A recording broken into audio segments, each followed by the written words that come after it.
Olá pessoal, muito boa noite, sejam muito bem-vindos e bem-vindas a mais um episódio do nosso Fala Ansiedade. Hoje, dia 17 de março de 2020, terça-feira, 8 da noite, 8 e pouco da noite. Temos o nosso 56º episódio. Vamos falar hoje sobre um transtorno de ansiedade, que é o transtorno de estresse pós-traumático.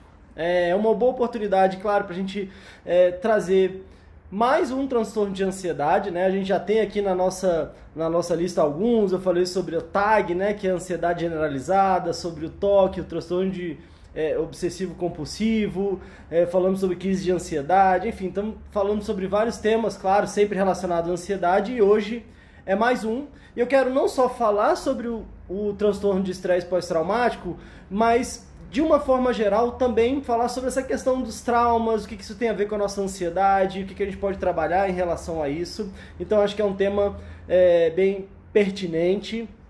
O pessoal já está entrando aqui.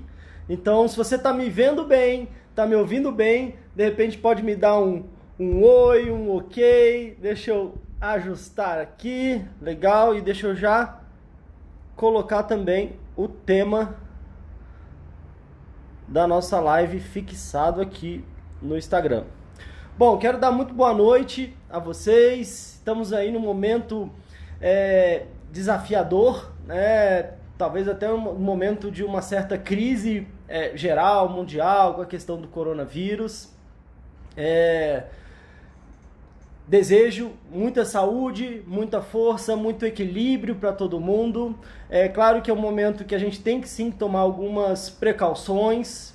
Claro, a questão do lavar a mão, a questão do contato, estamos aí numa certa quarentena, né? Hoje tomei a decisão de também passar os meus atendimentos, até os presenciais que eu tenho aqui no consultório em Brasília, para o formato de atendimento online. Estou falando com as pessoas que eu atendo aqui para a gente ajustar isso. E, claro, os atendimentos online continuam normalmente e as nossas lives continuam normalmente também, né? E o grande desafio é que, assim como acontece com as crises da nossa vida, quando a gente passa por um momento de crise, seja mais macro como esse, ou mais micro, mais individual, mas uma coisa que eu falo muito é que o nosso grande desafio é como que a gente lida com as crises. E muitas vezes a gente pode sair mais forte, mais fortalecido, com maior sensibilidade, com maior crescimento pessoal.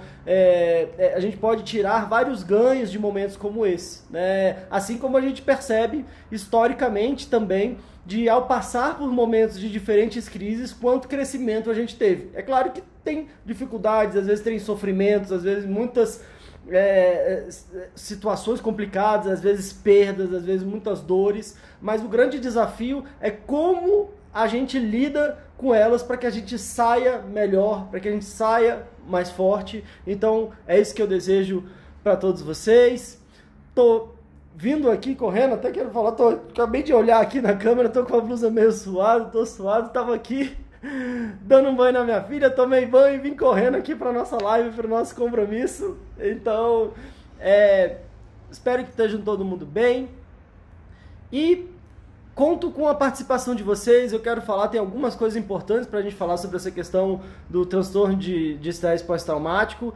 Como eu falei, falar sobre, de uma forma geral, sobre a ansiedade, como às vezes a nossa ansiedade ela é influenciada por situações complicadas que a gente passou na nossa vida, que a gente vivenciou, às vezes situações traumáticas, mas que a gente às vezes nem percebe como algo que foi tão traumático, a gente nem percebe que é aquilo que às vezes está nos atrapalhando, que está atuando na nossa vida, mas pode estar gerando ansiedade, pode estar paralisando, como se a nossa vida tivesse um nó ali, e é importante a gente então desatar esse nó, curar certas feridas lá de trás, e eu acho que é por isso a relevância do tema de hoje, né? Falar um pouco, inclusive historicamente, a psicologia teve um grande salto, os atendimentos psicológicos tiveram um grande salto, inclusive por questões do estresse pós-traumático, de um pós-guerra, das pessoas voltando do pós-guerra e, claro, muito afetadas por tudo que viveram e presenciaram e tendo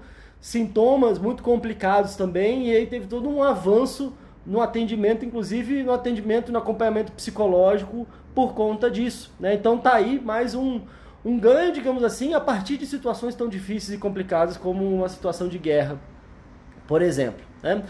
Bom, gente, mas então eu quero dar um monte de coraçãozinho subindo, quero agradecer, que bom, o pessoal já tá entendendo aí, vocês sabem que vocês estão me ajudando, claro, eu entendo que isso é um conteúdo relevante para vocês, me anima a continuar e ao mesmo tempo vocês ajudam o Instagram a espalhar essa live para outras pessoas. Se você está em outras plataformas, no Facebook, no YouTube, deixar sua curtida, deixar o seu comentário é sempre importante também. E se você estiver ouvindo por algum aplicativo de podcast ou por algum aplicativo de música, tipo o Spotify, o Deezer, o iTunes, vale a pena deixar sua curtida, se inscrever aqui no canal também para você ser notificado. Como eu falei, se a gente está no 56º episódio, temos mais 55 episódios aí falando sobre vários temas, sempre relacionados à ansiedade. Então vale a pena você voltar. Se você está acompanhando pelo Instagram, por exemplo, você pode clicar no meu perfil e vai estar aquele Linktree, que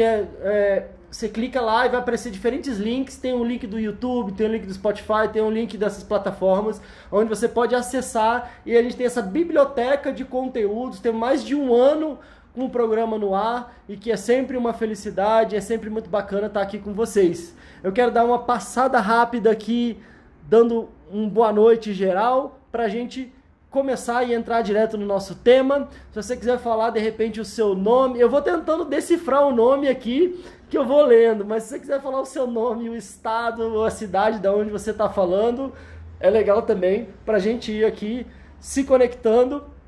Mas então eu quero dar boa noite aqui a Diniz, a Késia, Celian, Lucilene, Rose, Érica, Joanice, Fátima, Camargo, Maria, J. Rangel, Leandra, Lília, Márcia, Arlene, Seição, Sirene, Ed, Camila, Silvia, Jussara, estuda fisioterapia, legal, Isis, Maria, Márcia, Lindy, Lucena, Fabíola, legal, um monte de gente aqui, obrigado, Maria do Carmo, de Bonito, a Marlene de Livramento da Bahia, Vera Cavalcante, Lucilene, legal. Bom, gente, então conto até com vocês. É claro que eu quero aqui separar um tempinho no final para de repente a gente responder algumas perguntas, ler alguns comentários. E eu quero até começar perguntando para vocês aqui se vocês percebem que vocês tiveram às vezes uma grande reação, uma grande mudança nas suas emoções, na sua ansiedade ou em algum sintoma emocional e físico depois de um grande trauma. Às vezes depois de uma situação que aconteceu, que eu consigo perceber bem aquela situação. Às vezes pode ser algo que eu passei coletivamente, né? No sentido, às vezes, disso que eu falei, às vezes num momento de guerra, num momento de uma catástrofe, num momento de um acidente, num momento de uma tragédia, né? No momento coletivo, onde muitas pessoas acabam sofrendo e tendo uma comoção geral e social ali por conta de algo muito sério. Ou às vezes numa crise mais pessoal, às vezes, né, uma separação, uma perda na família, uma dor, um grande susto, às vezes um assalto, enfim, alguma situação pesada que você passou e que você sente que depois daquilo ali você não foi mais a mesma pessoa. Começou a sentir coisas que você não sentia antes, começou a sofrer o que você não sofria antes e aquele abalo permaneceu por bastante tempo depois dele ter acontecido. Então, se por acaso isso aconteceu com você, conto com vocês para comentarem aqui. Quem está aqui ao vivo aqui pelo Instagram pode ajudar e contribuir com o nosso conteúdo, com a nossa live. A Marcela está dizendo aqui, né? A minha situação foi depois de 2 cirurgias que fiz nos rins. Aí eu fiquei com ansiedade, muito estresse, medo. Realmente, Marcela, isso é sim uma situação traumática, né? Uma situação que foge ali do usual, do comum, e pode ficar sim depois de uma situação dessa, de um abalo desse, toda uma situação, uma sintomatologia.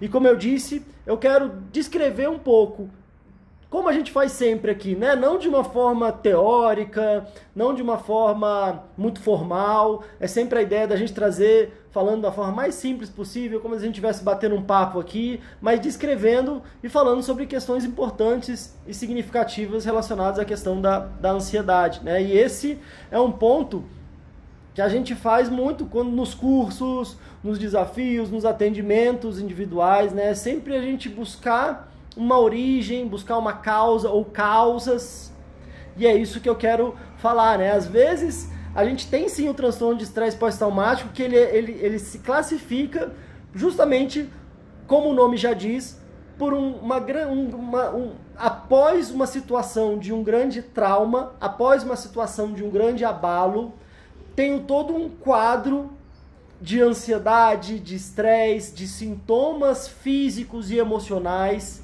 que classificam o transtorno de estresse pós-traumático. Mas, mesmo que eu não entre nessa classificação, é muito provável que se eu estou sofrendo com ansiedade, principalmente a ansiedade que ela passa de um nível saudável para um nível de adoecimento, tem a ver com coisas que eu passei lá atrás, né? Inevitavelmente tem a ver com coisas lá atrás. Às vezes foi uma soma de coisas, às vezes é uma coisa que aconteceu e depois foram várias outras que foram acontecendo, então talvez eu não entro nessa classificação do estresse pós-traumático, mas existe estresse, existe questões traumáticas, e aí a gente pode sim falar sobre isso, e eu acho que isso pode ajudar muito, inclusive, a gente entender melhor o que a gente está passando. Eu acredito muito, muita gente fala assim, Pedro, ansiedade tem cura? Porque às vezes eu tomo remédio há não sei quanto tempo, eu já fiz um monte de coisa, eu já estou não estou mais com esperança de resolver. E muito do trabalho é sim a gente trabalhar os nossos pensamentos, a parte que eu falo da gestão dos nossos pensamentos, das nossas emoções, o que está passando ali na minha cabeça, o que eu estou falando para mim mesmo, que imagens eu estou criando na minha cabeça. Isso é uma parte importante, fundamental do nosso tratamento, da nossa recuperação, da nossa superação. Mas uma outra parte tão importante quanto é a gente aprofundar na nossa história de vida, aprofundar nas situações que a gente passou, às vezes a partir do momento que a gente estava dentro da barriga da nossa mãe. Então não é exagero falar que às vezes antes do nosso nascimento podem ter tido situações que interferem na minha vida até hoje. Principalmente quando eu não tenho consciência e quando eu não tenho um espaço para trabalhar essas questões e para transformar situações complicadas em força, em capacidade de superação, transformar as minhas carências nas minhas competências, e esse é todo do nosso trabalho, isso é tudo que de verdade eu acredito muito, que as situações mais difíceis da nossa vida podem nos transformar muito positivamente também, mas também podem ser as causadoras do nosso sofrimento atual, mesmo que a gente não faça ligação, mesmo que a gente não esteja claro pra gente que foi a partir de tal e tal momento. Tô vendo muita gente comentar aqui. Deixa eu ler mais um pouquinho aqui então dos comentários. Deixa eu voltar um pouco aqui. A Rose falando, né? Tá vivendo uma ansiedade sem fim depois que se separou, né? Então percebe também a separação como um momento traumático ali. A Fabiana, da mesma forma, depois da separação.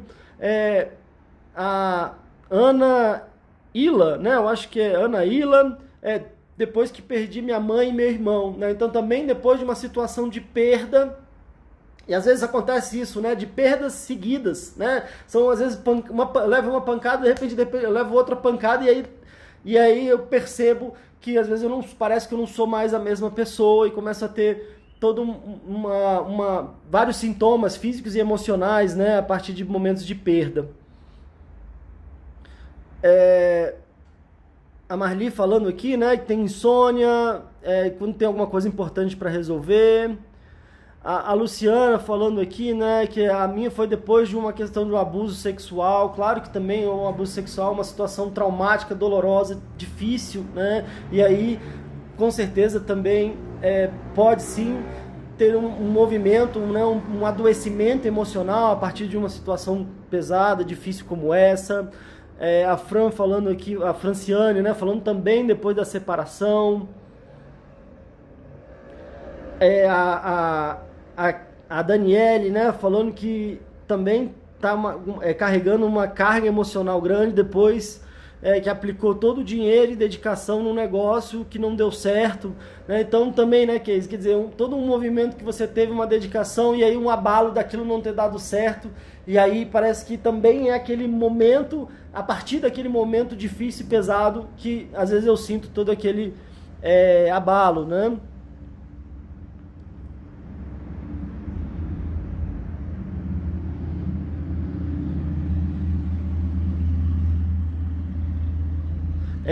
Também a Lucilene, outra Lucilene, né? Falando que também perdeu muito sono depois que a amiga tirou a própria vida, né? Que a amiga se matou, não esquece disso. Claro, também um evento tão traumático, né? A Tereza, como está dizendo aqui, que são traumas que atrapalham a vida inteira.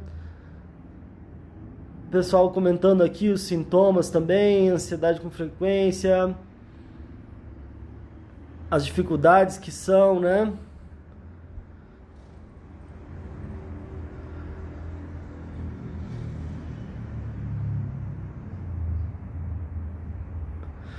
Perder alguém que amamos, como a Ayla colocou aqui.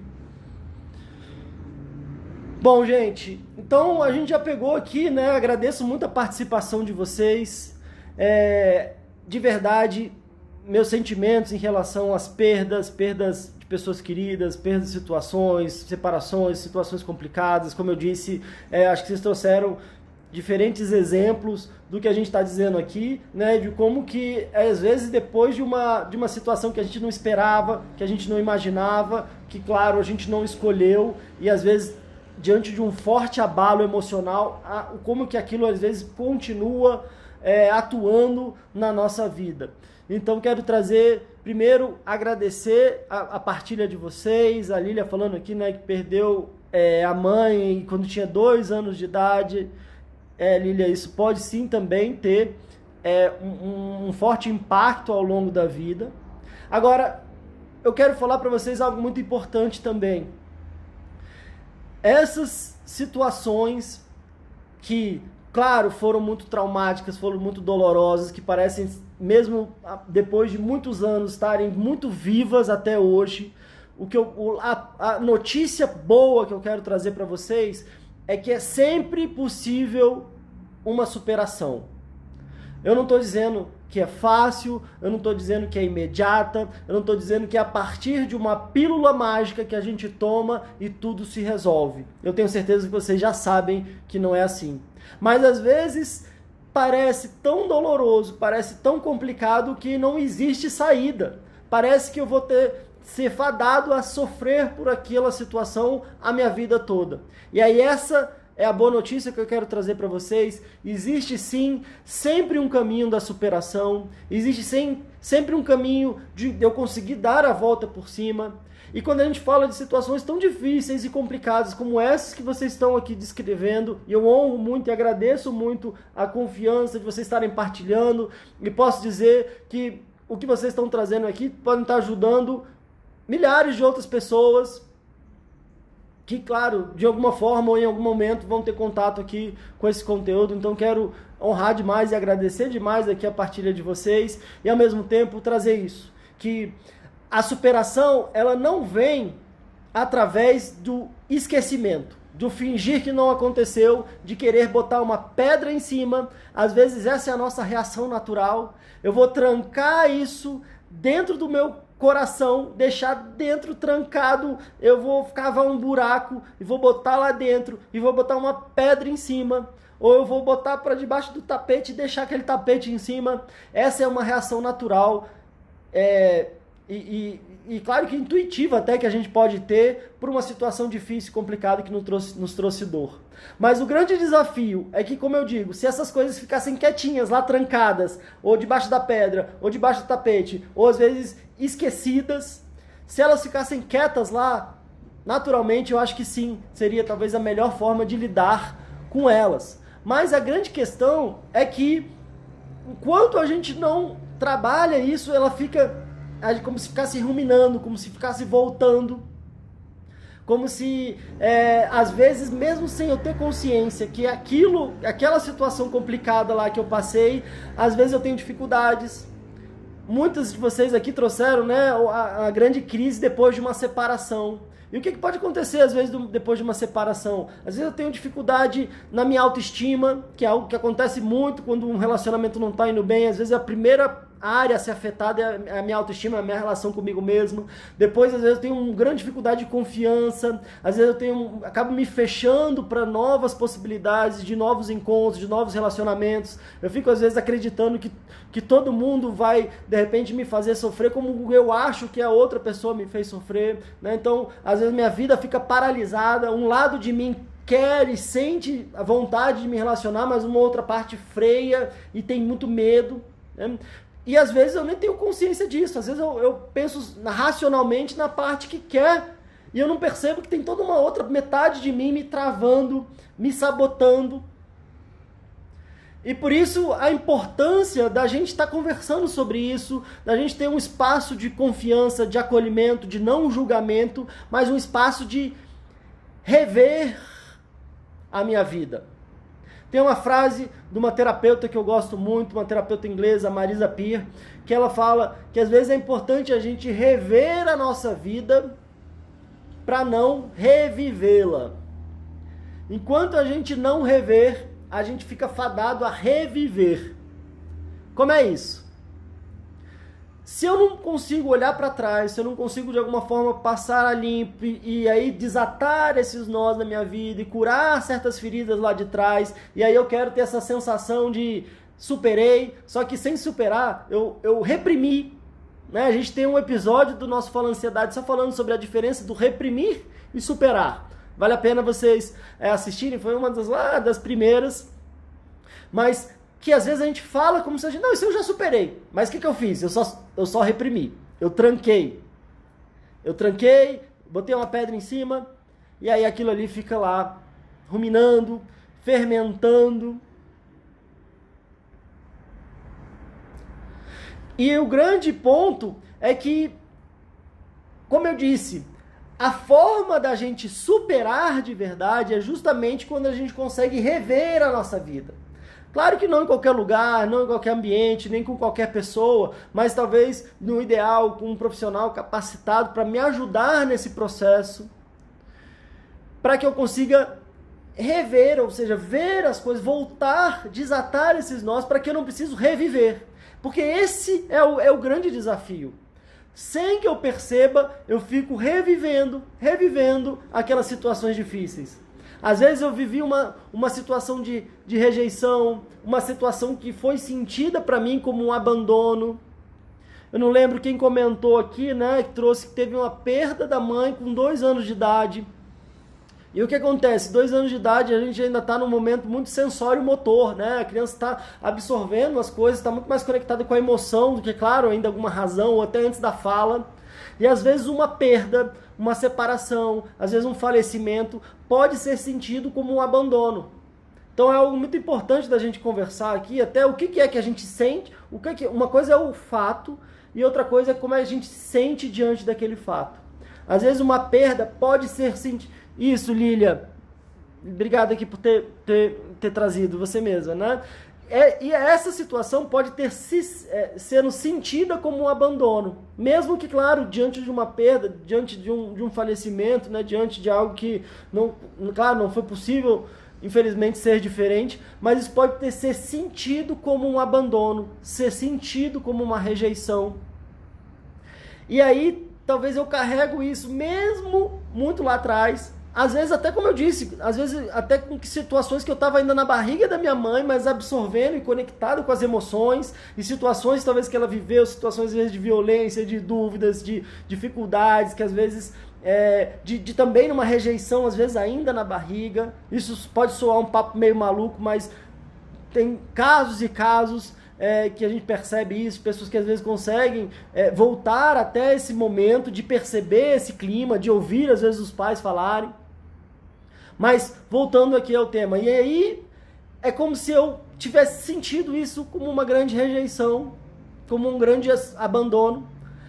E se eu não trabalho isso, às vezes eu posso ficar revivendo situações de abandono, situações de rejeição, como se eu, de alguma forma, sentisse, e isso a criança acontece muito pela própria generosidade da criança, pelo próprio idealização que a criança tem dos adultos, né, no sentido de que os adultos são perfeitos, se tem algum problema, deve ser comigo.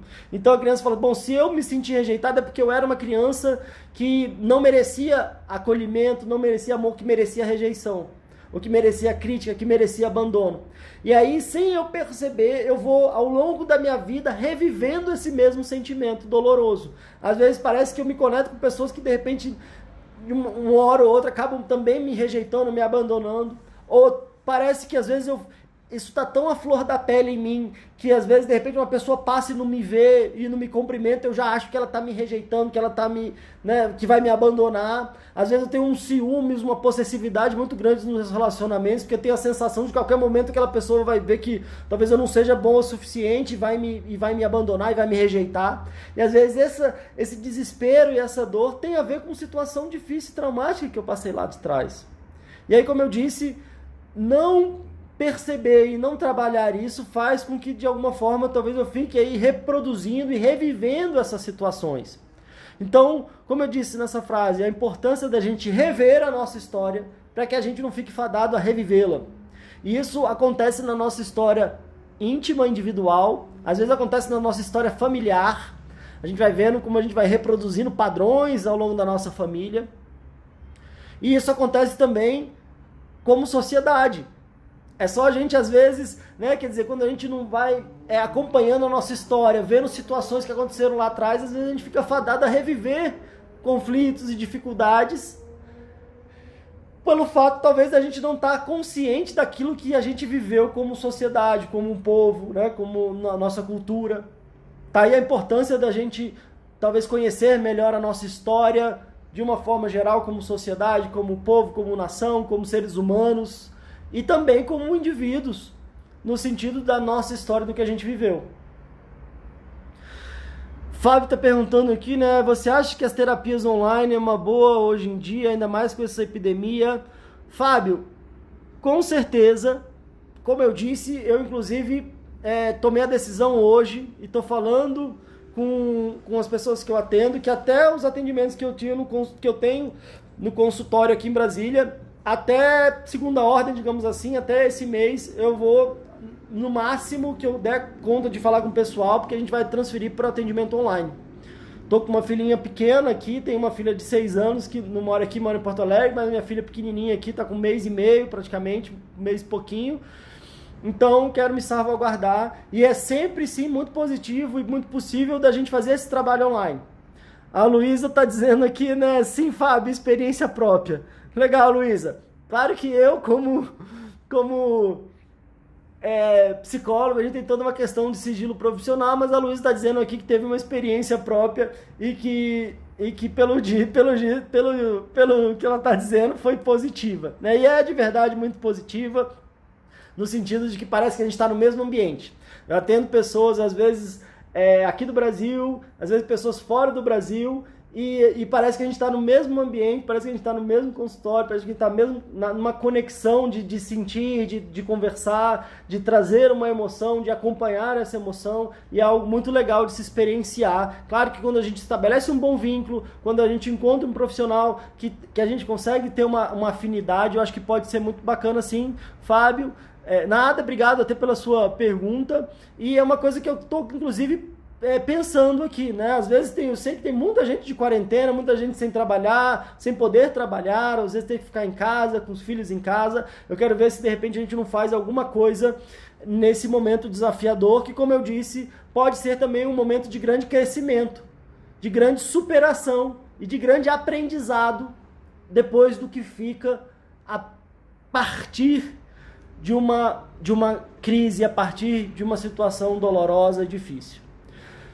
Bom, gente, mas então vamos primeiro aqui voltar um pouco na questão do tema mesmo, do transtorno de estresse pós-traumático. Como eu disse, isso ajudou muito, inclusive, no avanço da própria psicologia, um autor que eu gosto muito, o Carl Rogers, já falecido, mas eternizado na sua obra, um autor da psicologia humanista. Foi inclusive a minha primeira especialização na psicologia, né? Foi na abordagem centrada na pessoa, que é a abordagem humanista do Carl Rogers. E ele traz que no pós-guerra, nos Estados Unidos, muitos americanos voltavam da guerra com grandes dificuldades emocionais. E aí foi necessário todo um movimento para auxiliar esses soldados que vieram da guerra, né? E como é que é essa questão do estresse pós-traumático? Às vezes tem filmes, inclusive, que mostram muito isso, né? E essa questão da guerra, ela deixa claro esse exemplo, né? Às vezes a pessoa voltou, tá tudo bem, mas de repente ela tá no mercado e aí alguém derruba um vidro no chão e faz aquele barulho. E aí, de repente, aquele barulho, a pessoa como se ela revivesse toda aquela cena, aquele horror que ela viu na guerra. Então, de repente, ela tem uma reação, às vezes, de sair correndo, uma reação violenta, uma reação de desespero, às vezes quase como se fosse uma alucinação de estar vendo tudo aquilo de novo, né? Então, de estar, de fato, revivendo aquela situação traumática e sentindo toda a dor, todo o desespero. Às vezes a pessoa não consegue dormir porque fecha o olho e começa a ver aquela cena se repetindo. Às vezes a pessoa fica num nível de tensão, de estresse, né, que às vezes aumenta um alto índice de agressividade. Então se percebeu também, às vezes, um alto nível de violência doméstica, como se a pessoa tivesse ali com o balde transbordando, né, como se tivesse ali com... tem gente que até fala comigo, Pedro, eu tenho um pavio curto. Alguém falou comigo um tempo atrás, falou, meu pavio ele não é curto, é um pavio embutido, eu não tenho nem pavio. Então eu já estou estourando antes de qualquer coisa. Então às vezes a pessoa, pode ser esse um dos sintomas, né? Às vezes eu estou com um pavio curto, então qualquer coisinha é suficiente para eu explodir, para eu estourar, para eu ter uma reação violenta, agressiva. E é claro que depois eu me arrependo, às vezes é em casa, às vezes é com a minha família, às vezes é uma coisa que eu não consigo me controlar, às vezes há um isolamento, né? Então, ou seja, um nível de agressividade, irritabilidade, um isolamento, um não conseguir dormir, não consigo descansar, como se eu estivesse numa tensão constante, como se eu precisasse estar o tempo inteiro alerta. E de uma forma permanente também, que às vezes pode durar bastante tempo depois do evento traumático, depois do momento traumático que eu passei. Então, basicamente, estou aqui descrevendo, né, o transtorno de ansiedade pós-traumática. E que é claro que sim, tem tratamento, posso sim ter um alívio dos sintomas com algum medicamento, mas é fundamental que eu, como falei, que eu consiga ter um espaço terapêutico, um espaço de autoconhecimento, para que eu possa curar essas feridas, para que eu possa ressignificar esse momento, porque é quase como se fosse aquela história, aquela emoção querendo sair, querendo vir à tona. Então ela fica vindo à tona nas horas mais inconvenientes. Então enquanto eu não paro, e peraí, vamos olhar isso aqui, me ajuda a olhar isso aqui, e aí eu de verdade paro de forma consciente, vamos rever isso aqui, o que eu posso trazer disso, como é que eu posso desatar esse nó, o que eu posso perceber, às vezes é muito sentimento de culpa, o sentimento de culpa é muito grande, às vezes o sentimento de revolta, às vezes quando eu estou me sentindo culpado, eu acabo tendo uma outra reação decorrente da culpa, que é culpar os outros, então eu fico tanto me sentindo muito culpado e culpando muito a outra pessoa ou o contexto. Aí me sinto muito refém daquela situação, né? Me sinto aprisionado por aquela situação. O movimento de agressividade e de raiva é justamente, às vezes, pelo medo, né? E aí eu fico reativo, igual um animal acuado. Então, é como se a impotência diante de tanta dor, de tanto sofrimento, me deixa como se fosse um bicho acuado, que aquilo vai se repetir a qualquer momento. A gente, claro, eu tô vendo, às vezes, eu vou acompanhando aqui alguns comentários, eu vou trazendo também, a Aninha tá perguntando aqui, né, se a ansiedade tem cura. Eninha, na verdade, né? Eninha, a ansiedade tem cura sim, mas a cura que eu acredito da ansiedade não é através de um remédio que a gente toma e a gente vai ser curado.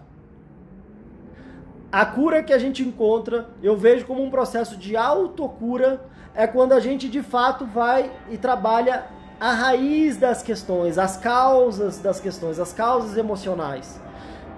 E aí sim, é muito possível que a gente tenha um processo de cura, principalmente de equilibrar a nossa ansiedade, de equilibrar a ansiedade para um ponto normal. A ansiedade é uma emoção natural que pode nos ajudar, inclusive, quando ela está em equilíbrio. Quando ela passa de certo ponto, ela vira um adoecimento. E esse adoecimento tem sim cura quando a gente se dispõe, investe o nosso tempo, a nossa energia, o nosso dinheiro também, num tratamento, em algo que vai nos ajudar a olhar melhor para a gente mesmo e a ressignificar, dar outros significados, curar essas feridas lá de trás. E perceber que eu posso ser mais forte, posso ser uma pessoa melhor, uma pessoa mais resiliente, uma pessoa mais sábia, uma pessoa mais capaz, uma pessoa mais competente no que eu faço a partir das minhas dores, das minhas crises. Quando eu faço esse trabalho, quando eu me disponho a fazer esse trabalho. Então, assim como a Sandra está perguntando se o pânico tem cura, da mesma forma, a síndrome do pânico também é um transtorno de ansiedade que também precisa ser trabalhado nas causas. A gente tem inclusive um episódio falando sobre crises de ansiedade, síndrome do pânico, vale a pena rever no YouTube ou nos aplicativos de música, de podcast. Agora, como eu estava falando, uma coisa é essa classificação mais clássica do transtorno de estresse pós-traumática, quando eu percebo que teve aí a partir de um evento muito traumático e que às vezes um assalto, um roubo, um sequestro, uma perda, algo que foi ali a partir daquele dia e fica óbvio, e aí eu tenho toda essa sintomatologia que eu falei. Agora, falando de uma forma geral, às vezes eu não entro num transtorno de estresse pós-traumático, às vezes eu tô com uma síndrome do pânico, às vezes eu tô só tendo crise de ansiedade, às vezes eu tô com aquela agonia. E também, talvez não, sinceramente, eu não vejo como a gente pode estar sofrendo com ansiedade que não seja a partir de situações que a gente viveu. Porque esse é o ponto.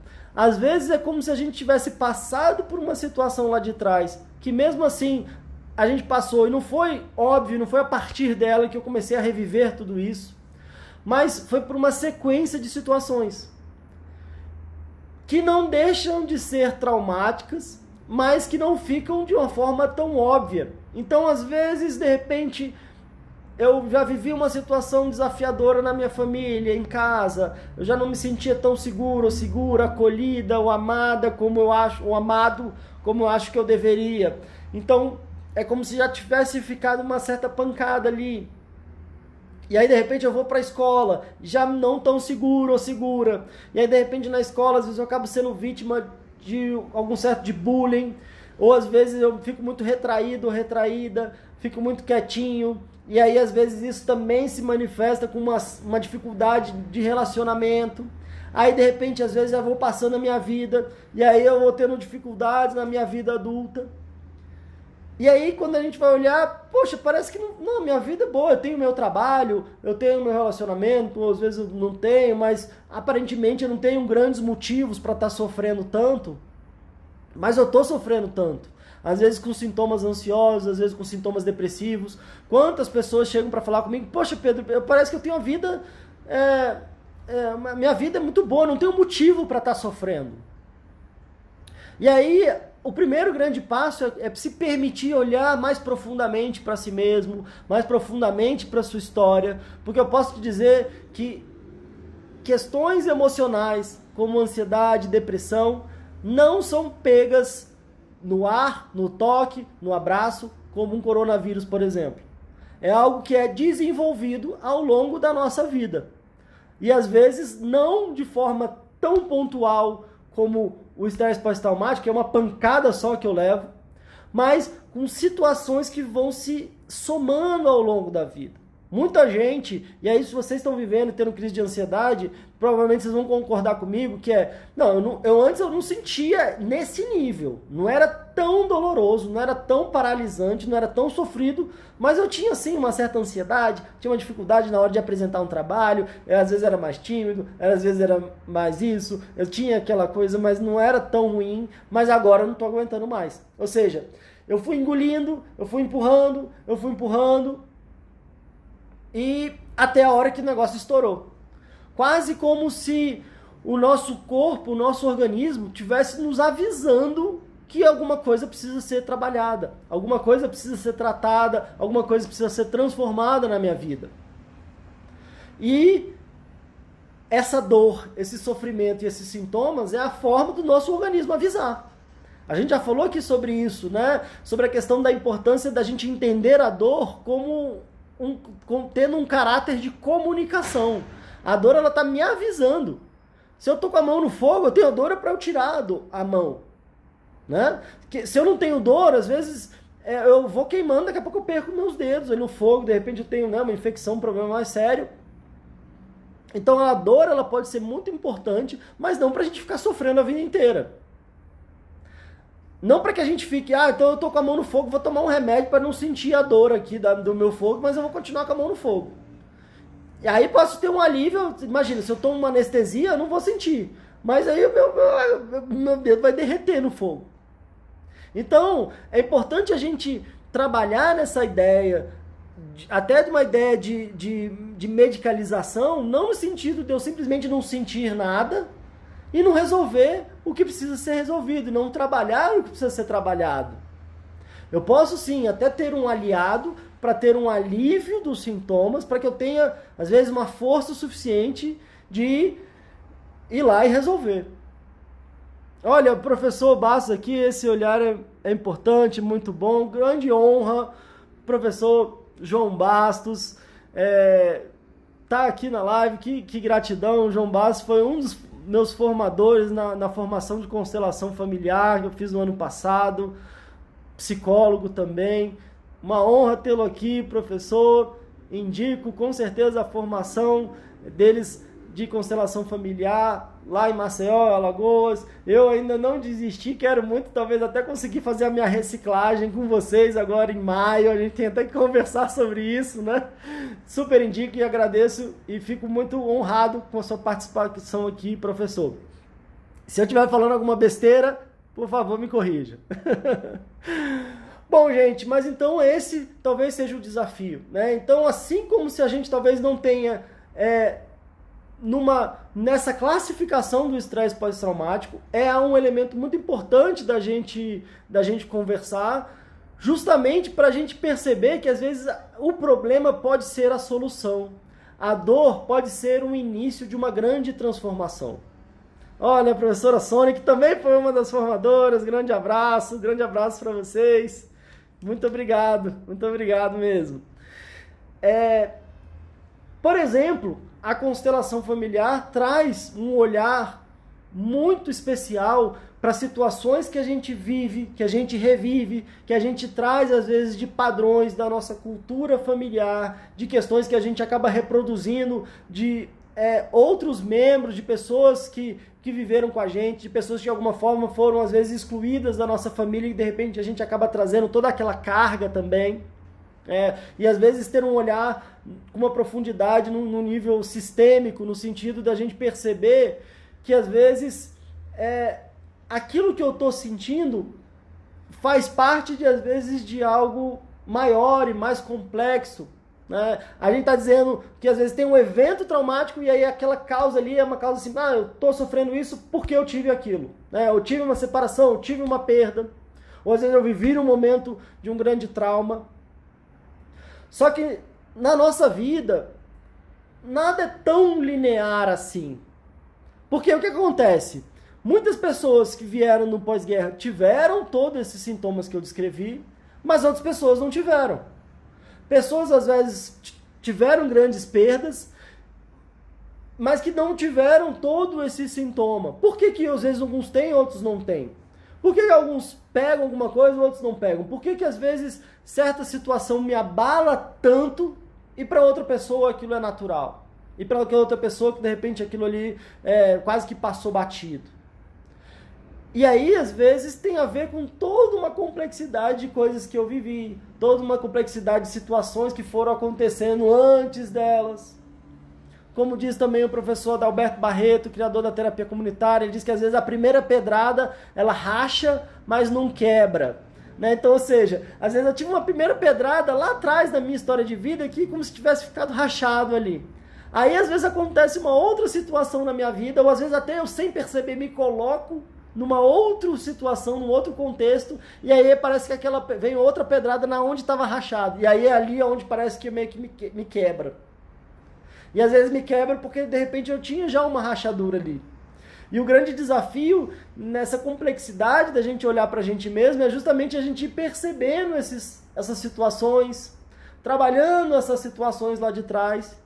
E como eu falei no início, a boa notícia, que a gente vai falando dessas situações, né, parece que vai ficando um clima até meio pesado, mas com certeza não é essa a ideia da nossa live, né, essa ideia do nosso programa, do nosso trabalho de uma forma geral. A ideia é trazer uma grande notícia, uma boa notícia, que é sempre possível e é sempre muito possível que a gente não só recupere a nossa saúde, que não só a gente volte a ser como era antes daquele abalo, mas algo melhor ainda e algo que de verdade eu trago também nos contatos que eu tenho, às vezes mais individuais, que a ideia não é que você volte a ser como era antes.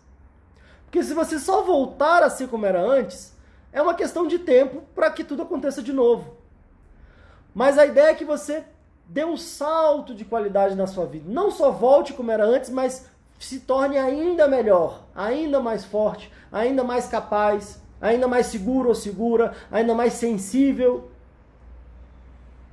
ainda mais competente para tocar a própria vida a partir de um grande abalo, a partir de uma grande crise, principalmente se eu percebo que essas dores e que esses sofrimentos, de alguma forma, talvez não foram completamente em vão, se eu consigo crescer a partir deles, se eu consigo aprender a partir deles.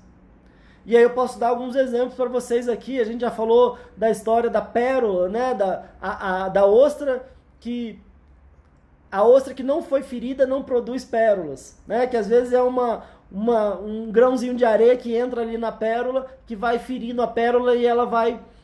A ostra vai ferindo a ostra e ela vai envolvendo aquele objeto estranho, aquele grão de areia, com uma camada de uma substância que ela vai produzindo. E aí depois, quando a gente vai lá e abre aquela ostra que foi ferida, a gente percebe várias pérolas. Nessa metáfora também, que a gente pode transformar as nossas dores e feridas em grandes pérolas. E como eu disse, a gente tem vários exemplos. Muitas pessoas, se a gente pensar como referências, pessoas que são referências na nossa vida em diferentes áreas, não é só porque elas tiveram normalmente uma vida muito difícil ou viveram um mar de rosas.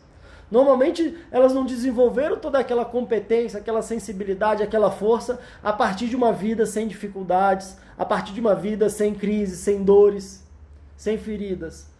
Muito pelo contrário, normalmente são pessoas que souberam transformar as próprias feridas em competência, transformar as carências em competência, em sensibilidade no cuidado com o outro e consigo mesmo. Às vezes eu posso ter vindo de uma situação de grande injustiça, e aí eu posso sim reproduzir aquela injustiça, ou eu posso tornar como uma missão da minha vida ajudar a quem está sofrendo também com injustiças. E aí parece que cada vez que eu contribuo, alguma coisa de mim se conforta, como se eu estivesse acolhendo a minha criança, curando a minha criança a partir do meu movimento com o outro. Às vezes eu vivi uma grande rejeição ou um grande abandono, e de repente eu tenho uma habilidade especial de eu não consigo ver alguém sentado no cantinho que eu vou lá puxar um papo. Eu tenho um faro para acolher, um faro para unir, para juntar, para cuidar. E quando eu faço isso, parece que alguma coisa se conforta dentro de mim, como se eu estivesse acolhendo a minha criança que foi abandonada, que se sentiu abandonada ou se sentiu rejeitada. A gente vê, nossa, tantos e tantos exemplos, né, de pessoas que passaram por situações difíceis de abuso também, como uma colega que citou, e que de repente, claro, algo tão sofrido, mas de repente também traz como uma missão ajudar outras pessoas, a acolher outras pessoas, empoderar outras mulheres que às vezes passaram por situações de violência, e situações de abuso, situações complicadas, e também de alguma forma fazer isso não, a pessoa não faria isso se não fosse a situação que ela viveu, mas que ela ressignificou e que ela transformou em força e em sensibilidade. E aí, se a gente for pensar, como eu falei, nesses vários exemplos, né, aí de repente a gente toma uma atitude no sentido de que essa minha dor, essa minha crise, essa minha perda, essa minha situação complicada, essa minha separação, não vai ser algo que vai me derrubar ou que vai me trazer sofrimento para sempre. Mas vai ser algo que vai me ajudar a transformar a minha vida e, quem sabe, ajudar a transformar a vida de outras pessoas. E eu vou construir um significado positivo a partir de situações talvez das mais difíceis e mais traumáticas da minha vida. E é isso que de verdade eu desejo para todos vocês.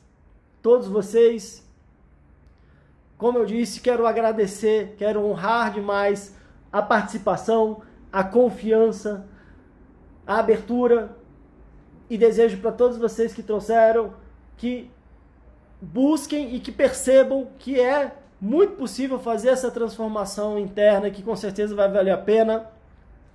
Quem, claro, estava só aí ouvindo, assistindo, agradeço a atenção, a paciência. Lilian, a Segato, né? A Marlinhas, pessoal aqui agradecendo, que bom.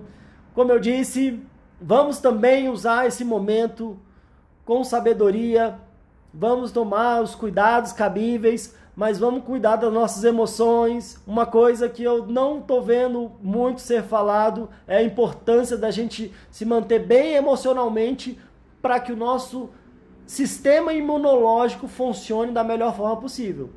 Uma coisa que acontece muito é que quando a gente não está bem emocionalmente, nosso sistema imunológico tem uma queda, e aí às vezes a gente está mais propenso não só a um vírus como o coronavírus, como várias outras situações do nosso dia a dia, que a baixa da nossa imunidade favorece a ter uma infecção recorrente, alguma coisa que eu tenha relacionada à minha saúde física, que está muito correlacionado às nossas emoções. Então é importante sim a gente tomar certas precauções, vamos lavar a mão, vamos manter aí, talvez diminuir a questão do contato, vamos evitar o que a gente pode evitar, e vamos manter também com cuidado no sentido dos nossos sentimentos, das nossas emoções, do nosso fortalecimento, e vamos sair mais fortes, mais sensíveis e melhores a partir, talvez, dessa crise global. Como a gente pode analisar historicamente quantos avanços a gente não teve na nossa saúde, na medicina, na saúde de uma forma geral, diante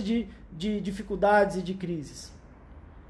E como eu falei, que bom que isso não se transmite online e a gente pode manter os nossos atendimentos, as nossas lives. E eu quero ver se eu consigo ainda, em tempo hábil, organizar alguma coisa aqui para que a gente possa aproveitar melhor esse tempo de quarentena. Como dizem, né? Se a vida nos apresenta limões, se a gente faz uma limonada, se a gente faz uma caipirinha, se a gente faz um suco, um bolo. Então, se a gente está tendo essa situação aí, o que a gente pode tirar de melhor disso? De repente, a gente pode ter um contato mais próximo com a nossa família, ou às vezes um contato, tirar um tempo para aprender, para se edificar, para buscar coisas que possam nos ajudar a crescer, a superar as nossas dificuldades, né? E eu espero que a gente consiga fazer isso. Eu estou preparando, eu estou organizando algo muito especial, focado na questão da crise de ansiedade. Se você está tendo crise de ansiedade, pode até vir falar comigo, me mandar uma mensagem. Eu estou organizando algo muito especial, focado em ajudar as pessoas a não terem mais crise de ansiedade. E eu vou dar um spoiler aqui, tem a ver com a gente aprender a lidar com as crises da nossa vida. Tem uma boa ou uma má notícia. As crises vão continuar acontecendo. Mas se a gente souber lidar com as crises da vida, a gente não precisa ter mais crises de ansiedade. Pode parecer algo muito bom para ser verdade, principalmente se você está sofrendo com crise, como a Ju falou aqui. Mas eu não estou dizendo da boca para fora, porque eu já vi, já acompanhei. É possível a gente não ter mais crises de ansiedade, mas para isso a gente precisa aprender a lidar com as crises na nossa vida, que essas eventualmente vão acontecer, e às vezes elas aparecem do nada, como essa história do coronavírus, por exemplo, ou várias outras situações que eventualmente vão acontecer, como sempre aconteceram, na nossa vida individual, particular, familiar, né, social. Mas a gente sabendo lidar com as crises da nossa vida, a gente não precisa ter mais crise de ansiedade. Essa é a promessa, esse é o trabalho que eu estou organizando. Quero deixar ele muito legal, muito especial. Então, contem comigo em relação a isso também. O André está falando aqui, não aguenta mais essas crises. Também, André, fica de olho aqui. Vamos conversando. Como eu disse, é totalmente possível. Não é mágica. Talvez não seja tão fácil, mas é muito melhor do que ficar sofrendo, como o André falou aqui. Boa noite, André. Boa noite, gente. Tudo de melhor para vocês. Grande abraço, um beijo para todo mundo e a gente se vê na próxima. Repetindo, se você não está vendo aqui pelo Instagram, meu Instagram é Pedro Costa, _fala ansiedade, é aqui que eu divulgo as próximas lives, aqui que eu faço as enquetes, tem conteúdo diário aqui. Então, se você quiser falar comigo, uma forma mais fácil que tem é vir no Instagram, Pedro Costa, _fala ansiedade. Se você não está recebendo ainda as dicas, as sugestões, inclusive das lives, pelo WhatsApp, também fala comigo no Instagram, que eu te incluo lá na lista. Então é isso, gente. Tudo de bom, tudo de melhor para vocês. Boa noite. Tchau, tchau.